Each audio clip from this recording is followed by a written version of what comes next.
Welcome to plant aid recipes viewers and friends. இன்றைக்கி வந்து நம்ம என் சேனலை எல்லாம் சப்ஸ்கிரைப் பண்ணுங்கள், லைக் பண்ணுங்கள், ஷேர் பண்ணுங்கள், கமெண்ட் பண்ணுங்கள்.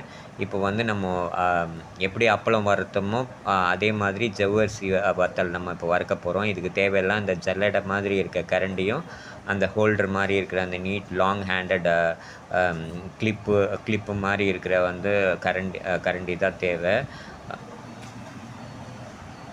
இப்போ பார்த்தீங்கன்னா நம்ம முதல் வத்தல் வறுத்துட்டோம். இப்போ அடுத்த வத்தல் போடுறேன். இது வந்து ஜவ்வரிசி வத்தல். இதில் வேறு எதுவுமே கிடையாது. வெறும் ஜவ்வரிசி போட்ட வத்தல் தான் இது. எல்லா சூப்பர் மார்க்கெட்லேயும் கிடைக்கும்.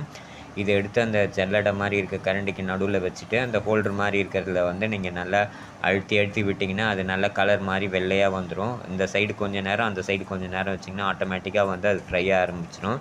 இது நீங்கள் கொஞ்சம் கூட ஆயிலில் போட்டு வறுக்கவே வேண்டாம். கொலஸ்ட்ரால் ஜாஸ்தி இருக்க பேஷண்ட்டு, ஆயில் அவாய்ட் பண்ணணுன்னு நினைக்கிறவங்க, அப்புறம் அல்சர் பேஷண்ட்ஸ் எல்லாம் வத்தலோ அப்பளமோ சாப்பிட்ணுன்னு நினச்சா இந்த டைப் வந்து நீங்கள் ஃபாலோ பண்ணி பண்ணிக்கலாம். ரொம்ப ஈஸி அண்ட் சிம்பிள். இதில் கொஞ்சம் கூட நான் ஆயிலே போடவே இல்லை. ஏர் ஃப்ரையர்லேயே நீங்கள் ஃப்ரை பண்ணணும்னு நினச்சிங்கன்னா கூட அதில் கூட ஒரு ஸ்மால் அமௌண்ட் ஆஃப் ஆயில் வந்து இது பண்ணணும். இப்போ வந்து இதில் வந்து அதிகபட்சம் வந்து ஒரு 5 to 10 செகண்ட்ஸ்குள்ளேயே ஃப்ரை ஆகிடும் இது.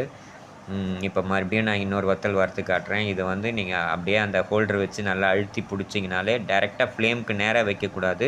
கொஞ்சம் ஃப்ளேம்லேருந்து கொஞ்சம் ஹைட்டில் வச்சுட்டு அது வந்து நல்லா நீங்கள் அழுத்தி பிடிச்சிங்கனாலே அந்த பெண்ட் ஆக ஆரம்பிக்கும் சில சமயம் சில வத்தல். அதனால் நீங்கள் வந்து ஹோல்டரை வந்து நல்லா அழுத்தி பிடிச்சிட்டு இது பண்ணிங்கனாலே வந்து அது க்ளீனாக ஃப்ரை ஆகிடும். சப்போஸ் வந்து அதை லைட்டாக தீ பிடிக்க ஆரம்பிச்சிச்சுன்னா வாயிலே ஊதி ஆஃப் பண்ணிவிடுங்க. அது ஒரு பெரிய இஷ்யூ வராது. இதில் கொஞ்சம் கூட நீங்கள் ஆயிலே சேர்க்கவே வேண்டாம். நீங்கள் மொத்தமாக ஃப்ரை பண்ணி முடித்ததுக்கப்புறமா வந்து எல்லாமே ஒரு ஏர் டைட் கண்டெய்னரில் போட்டுட்டு நல்லா அதை மூடி வச்சிட்டிங்கன்னா எப்போ சாப்பிடணுன்னு தோணுதோ அப்போ எடுத்து வச்சுட்டு நீங்கள் சாப்பிடும்போது சாப்பிட்டிங்கன்னா எண்ணெய் போட்டு வறுத்து சாப்பிட்ற அப்பளம் எப்படி இருக்குமோ வத்தல் எப்படி இருக்குமோ அதே மாதிரி தான் இந்த வத்தலும் இருக்கும். இதில் கொஞ்சம் கூட ஆயிலே இருக்கவே இருக்காது. உடம்புக்கும் அவ்வளோ ஹெல்த்தி இது. நார்த் இண்டியன்ஸ் எல்லாமே பார்த்தீங்கன்னா வத்தல் அப்பளம் எல்லாமே சுட்டு தான் சாப்பிடுவாங்க. இதை பாருங்கள், இப்போது உங்கள் கண் எதிர்க்கே வறுத்து காட்டுறேன்.